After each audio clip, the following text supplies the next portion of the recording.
If you're caring for a loved one with dementia, chances are they are going to be living in an alternate reality at some points. And this could look like seeing people that aren't there, um, talking about things that didn't happen or things they're going to do that aren't possible. There's a whole bunch of things that can happen as their brain gets affected in different ways. And so I thought I would share a few examples and what not to do and what maybe to try differently.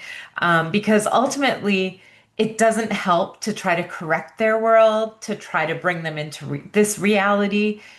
What is most helpful is to actually enter the reality that they live in. So I'll give you a couple of examples.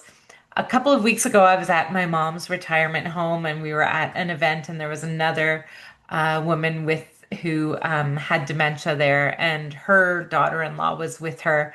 And the woman said, "There's my dad over there." And the daughter-in-law said, "No, mom, that's not your dad," and kind of got a little sort of frustrated. And I saw the woman's face crumple a little bit and be really confused. And I kind of jumped in and just said, "Oh, I think he really looks like him, though, doesn't he?" And she smiled and she said, "Oh, he's a man who looks like my dad?" And I said, "Yeah, I think so." And she felt so much better. So her dad hasn't been alive for many years, but it doesn't help to just correct someone. They're seeing what they're seeing, and it might be a memory, it might be just their vision kind of playing a trick on them. It could be anything, but it doesn't help to correct them and say, "No, you're wrong." What is helpful is just to stay in their world and let them believe that or believe what they're seeing so that they don't feel like they're wrong all the time. Another example is we have a little stuffed dog for my mom. And when we first got her this dog, she knew it was a stuffed dog and kind of was like, "Oh, I don't like it." Like, put it over there. And now she'll kind of look at the dog and go, "Is that a real dog? Does he need to be fed?" And so I'll often answer and not say yes or no whether he's a real dog because I'm not sure where she's going. But I'll say, "Oh, he's the kind of dog that doesn't need to be fed or walked. He's the easiest kind of dog to take care of."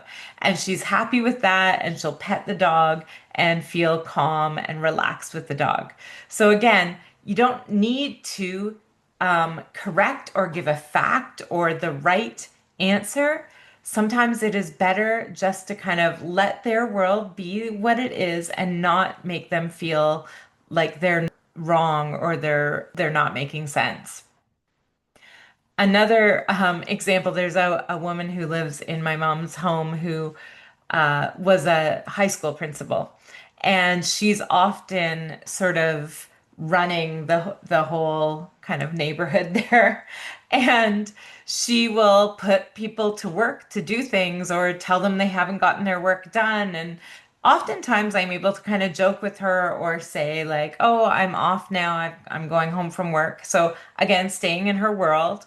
But sometimes she really is adamant that something needs to be done. And of course, I'm there to spend time with my mom. So I do need to kind of extricate myself, but I want to stay in her world and not upset her any more than she is. So I'll say, "Oh, I will do it when I get back. I've got a meeting at the board. So I'll report on that when I get back and I can help you with that." She's so happy that I'm going to take care of this meeting at the Board of Education, and I'm able to go on my way and go and visit with my mom.